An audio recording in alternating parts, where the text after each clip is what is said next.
Hello everyone. I have an awesome video to share with everyone today, and it comes from the YouTube channel Shimshon. Shimshon currently has only 4 subscribers, and so I highly recommend you head over to his channel, subscribe, and show your support and gratitude. I'll have a link in the description. Shimshon has a serious tech background. He was a graduate of University of California, San Diego in the STEM program. Unlike the globe trolls who frequent our channels, Shimshon actually worked in the purported space program. He worked for a time at the Center for Astrophysics and Space Sciences at UCSD on the Electron Drift instrument. He wrote most of the code to control the test harness to develop the instrument and refine its operation. This was allegedly launched on the space shuttle, but it more likely just found its way onto a satellite balloon, much like this one. Shimshon has continued to work in software development in both America and Israel in marine and space science labs, controlling hardware, recording, analyzing, presenting data, using complex algorithms written in C and Forth. None of that really makes any sense to me, and I do have to take his word for it. Shimshon has been married for 30 years and has adult children.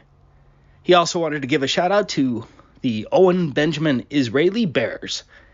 Shimshon actually first came to the Flat Earth when he saw Owen Benjamin's analysis of my video, Our Flat Earth Journey, Romania, back in 2019. Owen, if you happen to watch this video, I just want to thank you again for helping so many people open their eyes to the truth of the Flat Earth. Anyways, after watching Our Flat Earth Journey, Shimshon decided that he wanted to see too far as well, but in his own way. Filming long distances has now become a hobby for him. That brings us to this particular footage that was taken on May 14th, 2023 in Israel. According to Shimshon, he had been preparing for years to capture that very footage. The current recognized world record long-distance ground-to-ground photograph from the Beyond Horizons website is this photo at a distance of 275 miles. It's an impressive record, but that world record pales in comparison to what Shimshon filmed, and this wasn't filmed from the top of a mountain, but only from about 133 feet. The observation comes from the Ashkelon National Park in Israel. According to Google Maps, the elevation at that location was 128 feet. Add 5 feet for the camera's tripod, and that gives us an observation height of about 133 feet. I have the coordinates listed here on the map. This was his camera and setup on that day. I don't know much about cameras, but Shimshon is using a full spectrum infrared camera here. According to Shimshon, this is better than the Nikon P1000 for long distance viewing, and it cost him less than $600. I hope at least 100 of you go out and get this setup. I certainly need one of these. Here's his equipment list for those who are interested. Pause the video if you need to. Much like this Canigou photograph that was taken in France from a distance of 163 miles that you can find on the Beyond Horizons website, Shimshon instead planned to capture the setting sun behind the Greek island of Crete. But the distance between Ashkelon National Park in Israel and the highest point in Crete was 616 miles. That's 453 miles further than that Canigou photograph. And the only way you're going to see that far is through a full spectrum infrared camera. Let's watch the footage. I'll leave a link to the unedited version in the description. There is some confusion on exactly what platform that is. Unlike many other countries, Israel seems to keep those things a little bit more hidden. And so you have some maps showing platforms much more north, while some showing the platforms much further south. The GPS coordinates are off as well. Shimshon didn't even know that the platform was going to be there when he planned this event. Although interesting, the platform and location doesn't affect the observation because we're relying on where the setting sun is and the angle to it. As you can see from this rough diagram, SunCalc placed the sun in direct line with Crete, but it gets better.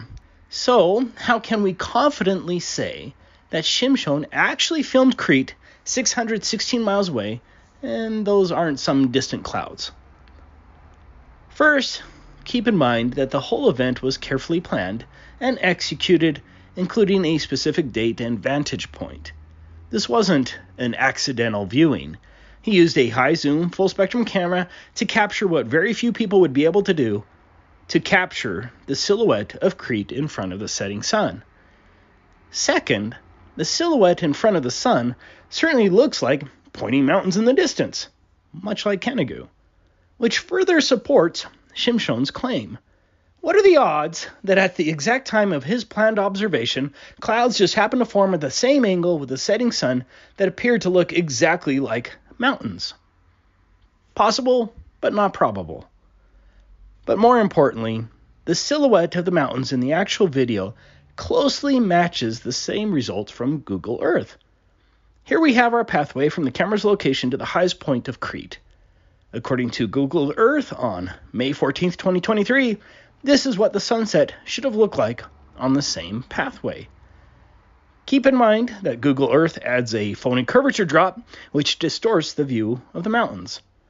Regardless, compare Google Earth sunset with the actual video.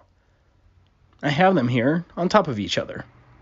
The silhouette of the mountains in Shimshon's video appears very similar to what Crete should have looked like from that angle. And the sunset angles match as well. Those two facts strongly support the claim that Shimshon did indeed film Crete. Let's get to the coup de grace of the globe.